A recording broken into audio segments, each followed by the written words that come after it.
Okay, we're going to look at another U substitution problem that at first feels a little different than some of the others, but actually works out really nicely if we just kind of follow our steps and don't overthink it, and it kind of hides in plain sight. So first, by the time we can tell it's not a single term, right? So we can't just use our add 1 to the exponent divide by that number. And then if we're looking at what might be an inside function here, they make it hopefully a little more obvious on us by making natural log of x. See how it's to the 5th power? And so that looks like it's the inside. We have something to the 5th. So let's try and choose that as our u. So natural log of x. And then step 2 there. So step 1, choose our u.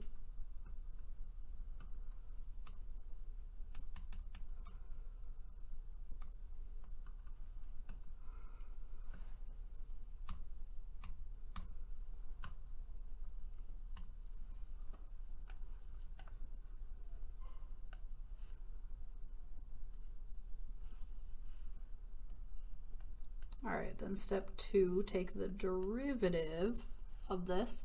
Remember, that's our kind of oddball one. The derivative of natural log is 1 over x.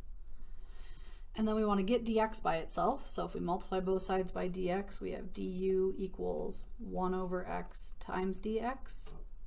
And then to get dx fully by itself, multiply both sides by x. Right, if I multiply 1 here, those will cancel, and multiply 1 there. And so dx is equal to x times du. And so now we can go make our substitution. So where there used to be a dx, we're going to put this. And then where there used to be a ln of x, we're going to put u.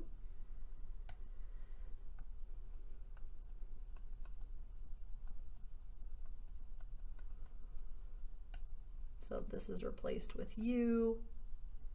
And this is replaced with du times x. Or x times du, doesn't matter what order you put them in.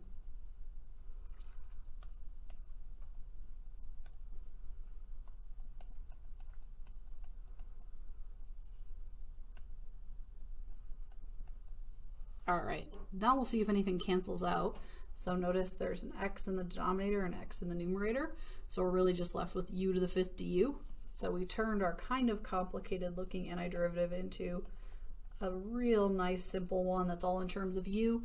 Now we can just use our normal power rule, basically, or opposite of power rule for derivatives. So we want to add 1 to the exponent, so u to the 6th over 6. If I took the derivative of that, then there could be a constant.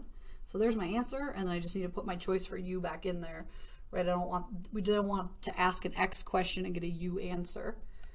And so my final answer is natural log of x to the 6th over 6. And don't forget our plus c.